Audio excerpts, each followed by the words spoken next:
All right, so this talk is going to be a little different than all the talks you've had. This is what we're offering. The Swamp is a service for you to do analysis on your code.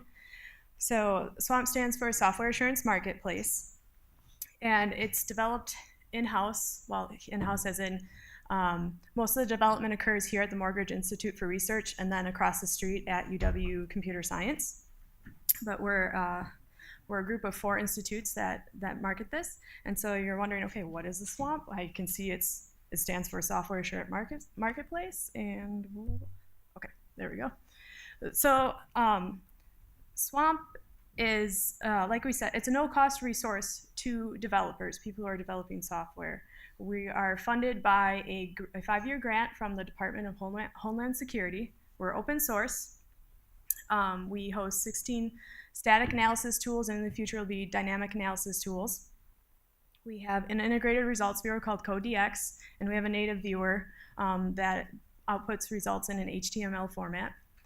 And we want to support the practice of continuous software assurance. And what does that mean? Well, for those of you developing software applications, such as ImageJ, we want you to scan your code, check for any weaknesses or vulnerabilities you may have so it can't become exploitable.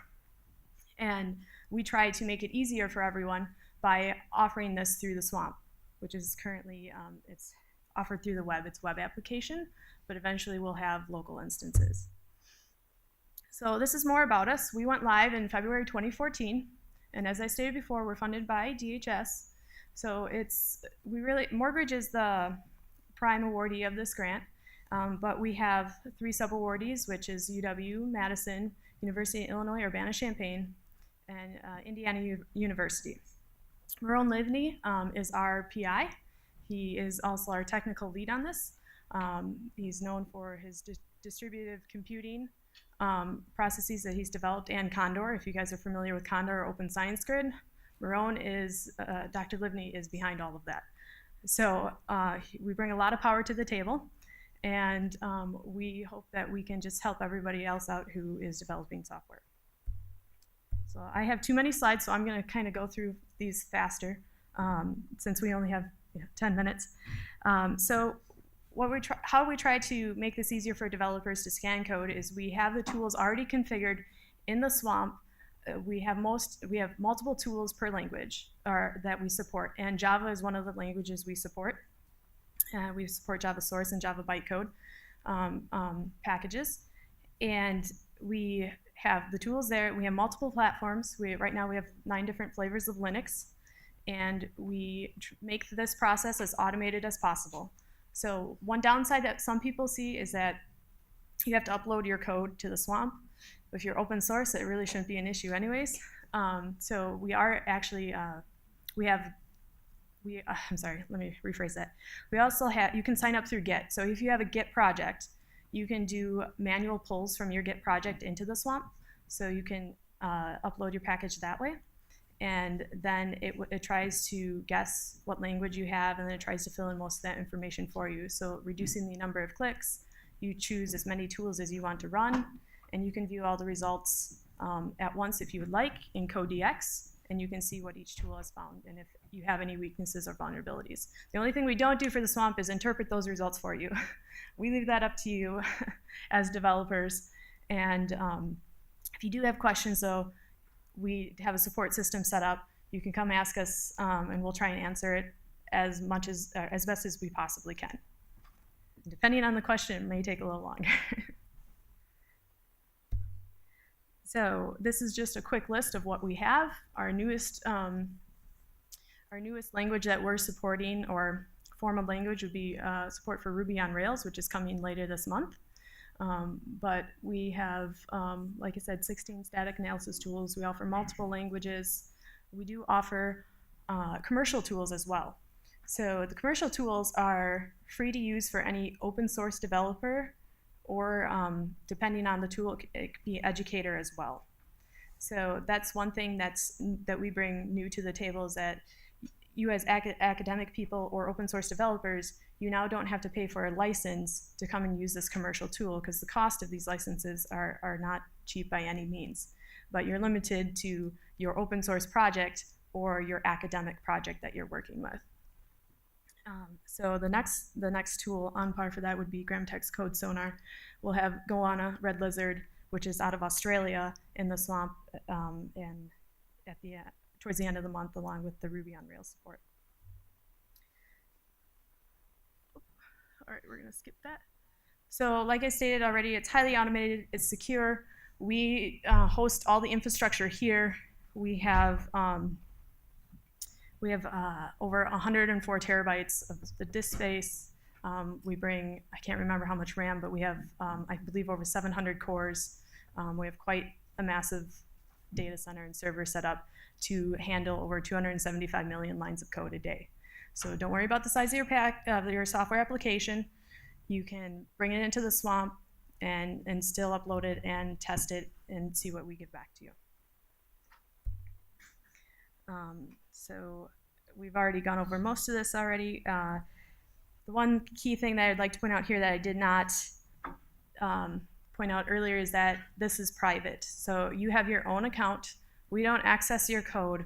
We don't look into it unless you ask us to look into it. Nobody else can access your code either. If you want to, you can create projects within the swamp though, and you can be what we call a project owner. And then you can have multiple people within that project working on the same software package. But you, as the project owner, are in control of whatever is in that project and the software that is added to that project. But we really try to make sure that your privacy is kept, and it's extremely important to us, especially since we are DHS funded. We don't want you to get the feeling that the government is looking into anything you have or what you upload. They have no access to it. We have all of our privacy policies listed as well on our website if you would like to view those, but I can't stress that enough. Everything you do in the swamp, it remains private unless you decide otherwise. So part of our mantra is, run the tools early, run them often. As soon as you have a package that can, or the application that can compile, we encourage you to analyze your software to make sure you don't have any buffer overflows, SQL injections, whatever your software could potentially have. We don't want you to run into issues later on. And taking care of it early on in the software development lifecycle will only benefit you later on down the road, because then going back and fix an issue you had early on, now that you have this entire application, it takes more time and it's more investment than to take care of it early. And if you see us elsewhere, we have this on a lot of our marketing items. Do it early, do it often. And like I said, we can't stress that enough. So we've been a member of OWASP since 2013. OWASP is the Open Web Application Security Project. They have a lot of tools, open source tools available. They are also nonprofit. And they will help us when we complete our open sourcing of the swamp. They will do a lot of code reviews for us. There are about 40,000 people globally strong, and they bring a lot of experience to the table as well. We are open source under the Apache license, and we make this, because we are DHS funded, we are no cost to everyone who wants to use it, and we're actually open to anyone. You're not limited, whether you're industry, government, users, anyone who wants to use it, who's developing software can come to us and sign up. We'll skip that one. So this is just a little bit of our pages. If you wanted to sign up through your GitHub account, you can do that. Right now, this is a registration form. It looks a little lengthy, but we operate in a very agile environment. We are always changing. The UI is under constant flux because we are always trying to improve it. We know that as soon as we think we're done, there's something else we can find to improve. And then, oops, we have blank slide. And then this is what it would look like if you needed to upload it. Oh. 1 more minute? Okay. Oh, okay. Sorry. Thank you. I will speed this up. We're going to go through this quick and let you tour it. So if you want to contact us, this is our contact list. You can find this on our website at continuousassurance.org. And then the actual application is at mir-swamp.org. Sorry, a little over. So does anybody have any questions? Okay. All right, well, thank you for your time.